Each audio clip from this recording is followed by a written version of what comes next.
అన్నగారిచ్చినటువంటి పిలుపు మేరకు ముందుకు వచ్చి 1982లో ఎప్పుడైతే ఎర్రన్నాయుడు గారు తెలుగుదేశం పార్టీ కండువా కప్పుకొని ఈ యొక్క ప్రాంతంలో నడుచుతూ ముందుకు వెళ్లి ప్రజల్లో ఒక చైతన్యం తీసుకొని వచ్చారో ఆ రోజు మొదలైనటువంటి అవినవ భావ సంబంధం ఆయన ఆఖరి శ్వాస వరకు కూడా దూరం చేసుకోలేదని ఆయన బిడ్డగా గర్వంగా ఈ సందర్భంగా తెలియజేసుకుంటున్నాను.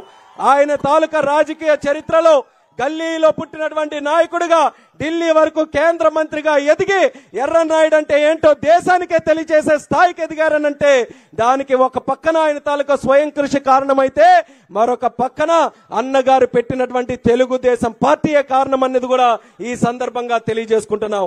ఆయన మృతి తర్వాత ఆయన మన విడిచి వెళ్లిపోయిన తర్వాత మరి బాబాయ్ గారు నేను ఒంటరి అయిపోయాం అనుకున్నాం. కానీ ఆ రోజే మీరందరూ కూడా నిలబడ్డారు.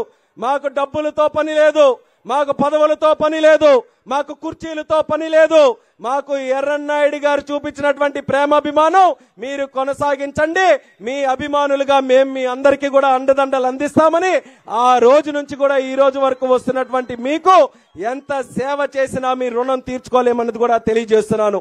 అందుకనే ఒక చిత్తశుద్ధితో ఒక కరుడు గట్టినటువంటి ఒక మనసుతో ఈ టెక్కలి నియోజకవర్గాన్ని అన్ని రకాలుగా అభివృద్ధి చేయాలని ఆ రోజు 2014లో ఎర్రన్నాయుడు గారు చనిపోయిన తర్వాత మొట్టమొదటి ఎలక్షన్ అయి మన ప్రభుత్వం వస్తే టెక్కలి నియోజకవర్గానికి స్వర్ణయుగం తీసుకొని వచ్చినటువంటి అపర భగీరథుడు మన అచ్చెన్నాయుడు గారు అనేది కూడా తెలియజేసుకుంటున్నాను.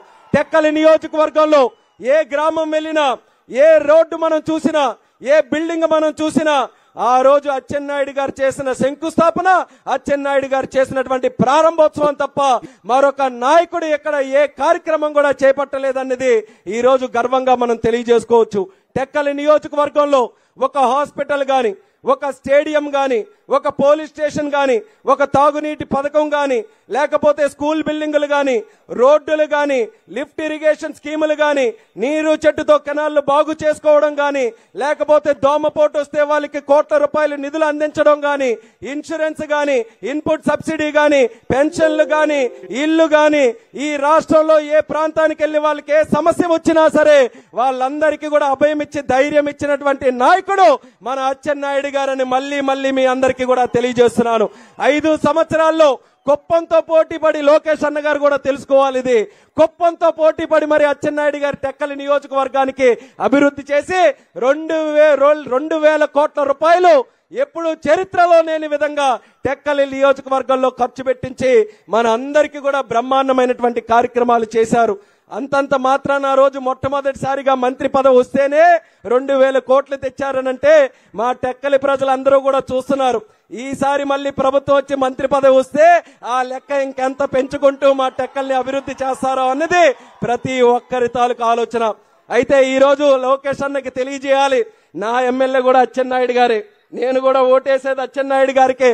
అందుకనే అచ్చెన్నాయుడు గారు ఏ కోరికలు ఉన్నాయో ఆ కోరికలు చెప్తూ నా కోరికగా, మా టెక్కలి ప్రజల కోరికగా మరొక కోరిక మీకు ఈ సందర్భంగా తెలియజేస్తాను. ఎన్నో అభివృద్ధి కార్యక్రమాలు చేశారు, కానీ నా పరంగా అచ్చెన్నాయుడు గారికి హోం మంత్రి ఇస్తే మీరు రెడ్ బుక్కులు, మీ చేతిలో ఒకటే రెడ్ బుక్ ఉంది, మీ దగ్గర 100 రెడ్ బుక్కులు ఉన్నా సరే 100 రెడ్ బుక్కులకి న్యాయం చేసే సత్తా అచ్చెన్నాయుడు గారికి ఉందనేది ఈ సందర్భంగా తెలియజేస్తున్నాను. ఈ రోజు అచ్చెన్నాయుడు గారు, చంద్రబాబు నాయుడు గారు మా కుటుంబం మీద ఉన్నటువంటి అభిమానంతో, ఎర్రన్నాయుడు గారి మీద ఆయనకున్నటువంటి అపారమైనటువంటి ప్రేమతో అచ్చెన్నాయుడు గారికి రాష్ట్ర పార్టీ అధ్యక్షులుగా చేస్తే ఒక్క క్షణం కూడా వృధా చేయకుండా రాష్ట్రంలో మళ్ళీ చంద్రబాబు నాయుడు గారిని ముఖ్యమంత్రిగా చేయడానికి అహర్నిశలు కూడా ఆయన కృషి చేస్తున్నారు. ఎంత పెద్ద ఎత్తున ఆయన త్యాగాలు ఎన్ని చేసి ఈ రాష్ట్రంలో మళ్ళీ తెలుగుదేశం పార్టీ జెండాని రెపరెపలాడాలన్నది ఎంత గట్టిగా కష్టపడుతున్నారో టెక్కలి ప్రజలుగా ఆయన కుటుంబ సభ్యుడిగా మా అందరికీ కూడా తెలుసు.